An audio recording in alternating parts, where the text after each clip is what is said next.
नमस्कार मेरे प्यारे छात्रों, कैसे हैं आप। आशा करता हूँ स्वस्थ होगे, मस्त होगे। मेरे प्यारे छात्रों, आज हम यहाँ पर क्लास 10th का जो मैथमेटिक्स है का चैप्टर नंबर 10 सर्कल के लिए एक्सरसाइज 10.2 का क्वेश्चन नंबर थर्ड यहाँ पर सॉल्व करने वाले हैं। क्वेश्चन नंबर थर्ड क्या है बच्चों?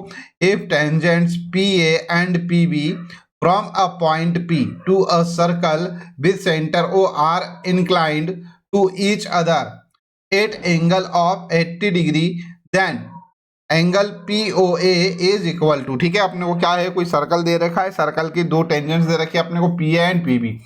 ठीक है, और अपने को वहां पर बोला गया है कि जो टेंजेंट्स हैं, ठीक है, वो 80 डिग्री के एंगल पर क्या है, इंक्लाइंड है, अर्थात झुकी हुई है। ठीक है, और अपने को एंगल पी ओ ए अपने को फाइंड करना है। ठीक है, चार ऑप्शंस दे रखे हैं, इनमें से कोई वन ऑप्शन जो है अपने को चूज करना है। ठीक है, सबसे पहले अपन यहाँ पे लिख लेते हैं solution. Given a circle with centre O and two tangents P A and P B. Correct है। उसके बाद यहाँ पर ध्यान दीजिएगा बच्चों, ये हमारे पास कोई सर्कल है जिसका सेंटर क्या है बच्चों, ओ है। ठीक है, ये हमारे पास कोई पॉइंट पी है, यहाँ पर से हमारे पास टू टेंजेंट्स है P A and P B. Correct है, ये हमारे पास क्या है, कोई दो टेंजेंट्स हो गई हैं। करेक्ट, अपन एक काम करते हैं, यहाँ पर से ओ को ए से अपन ज्वाइन कर देते हैं और ओ को अपन बी से ज्वाइन कर देते हैं।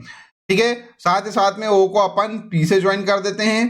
करेक्ट है, इतना करने के बाद बच्चों यहाँ पर ध्यान दीजिएगा, ये ओ ए जो है हमारे पास क्या है, रेडियस है, और पी ए क्या है हमारे पास, टेंजेंट है।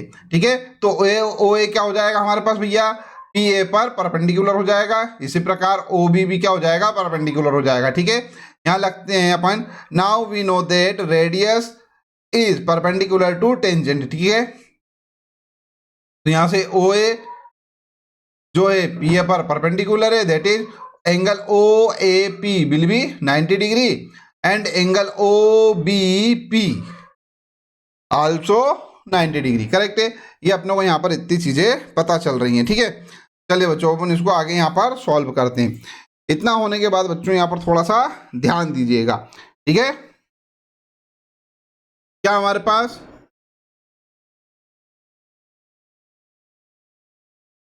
therefore OA is perpendicular to PA, ठीक है, implies that एंगल OAP, ठीक है, angle OAP is equal to 90 degree. Similarly OB is perpendicular to PB, तो यहाँ पे लिखता हूं मैं OB is perpendicular to PB implies that OBP angle, ठीक है, angle OBP is equal to 90 degree. ठीक है, अब यहाँ पर बच्चों ध्यान दीजिएगा, ये हमारे पास क्या हो गया, 90 डिग्री हो गया, ये 90 डिग्री हो गया। करेक्ट है, एंगल 80 डिग्री पर जो है ये इंक्लाइंड हो रही है। ठीक है, ये इंक्लाइंड हो रही है, इट मीन्स क्या, ए पी बी, ये वाला जो एंगल होगा, ये वाला जो एंगल होगा, ये कितना होगा बच्चों, ये होगा 80 डिग्री का एंगल। करेक्ट है, अब ये वाला जो एंगल है ये 80 डिग्री का है, और यहाँ पर हमारे पास अन्य एंगल भी यहाँ पर दे रखे हैं। ठीक है, तो अपने को मालूम है किसी भी क्वाड्रिलेटरल में जो सम ऑफ ऑल फोर एंगल्स है वो क्या होता है, 360 डिग्री होता है। ठीक है, तो ये प्लस ये क्या हो जाएंगे हमारे पास, और इवन ये वाला। ठीक है, इनका सबका सम क्या होगा, 360 डिग्री होगा। करेक्ट है, तो यहां पे मैं लिखता हूं इन क्वाड्रिलेटरल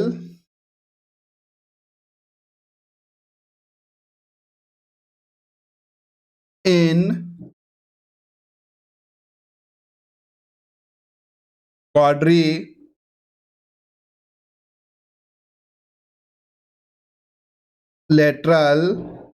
क्या है, ए पी बी ओ, ठीक है, या ए O B P.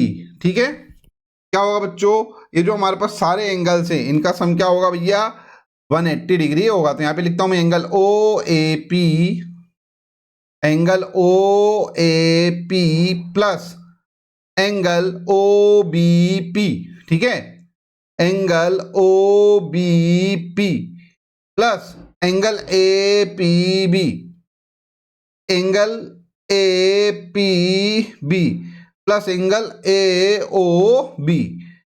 Angle A O B, अर्थात चारों जो एंगल हैं उसका जो सम है वो क्या होगा भैया 360 डिग्री होगा।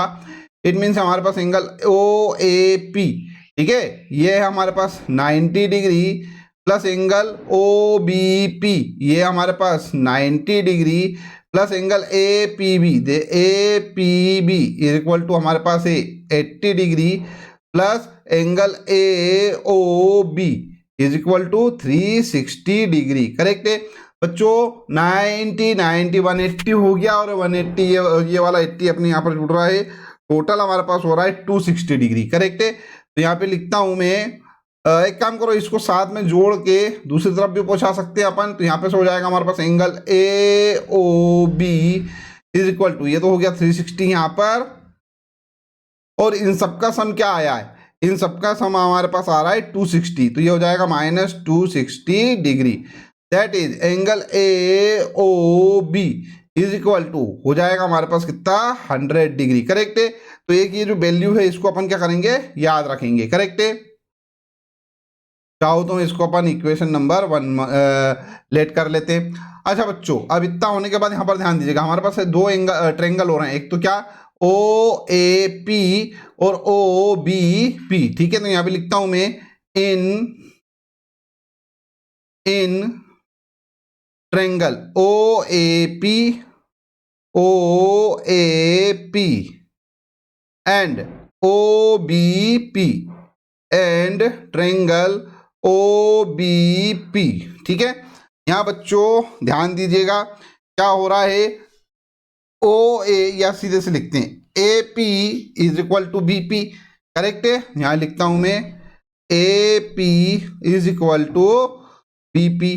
क्यों भैया, क्योंकि ये जो दोनों हैं ये टेंजेंट हैं, ठीक है, यहाँ पे लिख देते हैं अपन टेंजेंट्स, ठीक है, और O A is equal to O B. Correct है, यहां पे लिखता हूं मैं O A is equal to O B, क्यों, रेडियस। करेक्ट है, ये हो गया रेडियस, और OP is equal to OP, यहां पे लिखता हूं मैं OP is equal to, sorry B लिख दिया मैंने,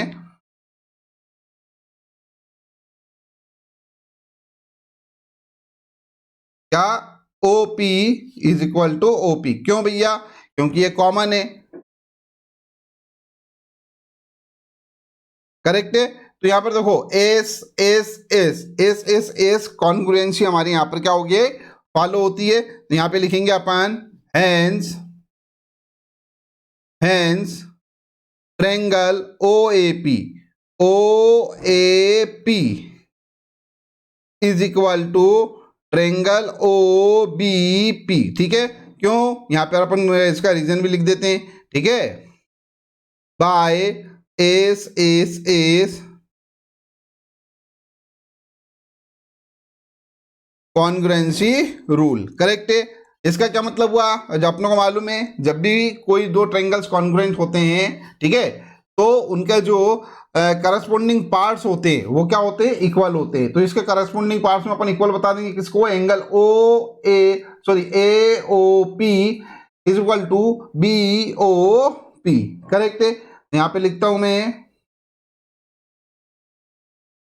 hence angle A O P is equal to B O P angle B O P. Correct है, अब यहां पर बच्चों थोड़ा सा ध्यान दीजिएगा, angle A O P plus angle B O P, ये वाला एंगल। करेक्ट है, ये भी हाल अपन ने फाइंड करा था, क्या आ रहा है, 100 डिग्री आ रहा है। देखो angle A O P plus B O P, ठीक है, यहां पे लिखता हूं मैं angle A O P plus angle B O P is equal to क्या था, angle A O B correct, यही है ना। करेक्ट है, अच्छा ये जो हमारे पास है ये angle A O P plus angle B O P is equal to angle A O P कितना आ रहा है, 100 डिग्री आ रहा है, ये आ गया हमारे पास 100, ठीक है। 100 डिग्री। बच्चों यहाँ पर थोड़ा सा ध्यान दीजिएगा, कॉन्ग्रेंट पार्ट है, एंगल AOP BOP दोनों इक्वल है, तो अपने को क्या फाइंड करना है, कौन सा एंगल निकालना है, POA निकालना है, दैट इज POA एंगल निकालना है। ठीक है, तो ये वाला जो एंगल है हमारे पास AOP, इसको ऐसा रहने देता हूं मैं, तो एंगल BOP ये रहा हमारे पास, कहाँ BOP, इसकी जगह पर AOP लिख सकते हैं, तो ये लिखा angle AOP is equal to 100 degree, फिर 180 करने वाला था मैं, ये 100 डिग्री। इन दोनों को अपन ऐड कर देते हैं, तो क्या हो जाएगा बच्चों, यहां से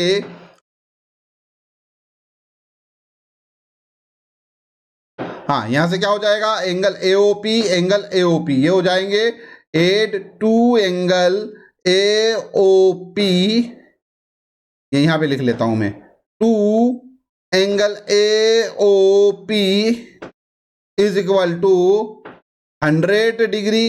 अब देखो एंगल AOP या POA एक ही बात होती है, तो यहां पर से आ जाएगा यहाँ पर नीचे, तो ये यहाँ लिखेंगे अपन angle AOP is equal to 100/2 that is 50 degree. ठीक है, तो हमारा जो आंसर होगा क्या होगा, आंसर A इज करेक्ट होगा, तो यहां पे लिखेंगे अपन ऑप्शन A इज करेक्ट। ठीक है, आई होप आपको अच्छे से समझ में आ गया होगा। जब समझ में आ गया है तो इस वीडियो को लाइक कर दीजिए, चैनल सब्सक्राइब ना किया तो चैनल सब्सक्राइब कर लीजिए, साथ ही साथ में नोटिफिकेशन वाला जो बेल आइकन है उसको अवश्य प्रेस कर दीजिएगा। इस वीडियो को देखने के लिए धन्यवाद, थैंक यू वेरी मच। इस वीडियो को अपने फ्रेंड्स के साथ जरूर शेयर कीजिए जो क्लास 10th में स्टडी कर रहे हैं।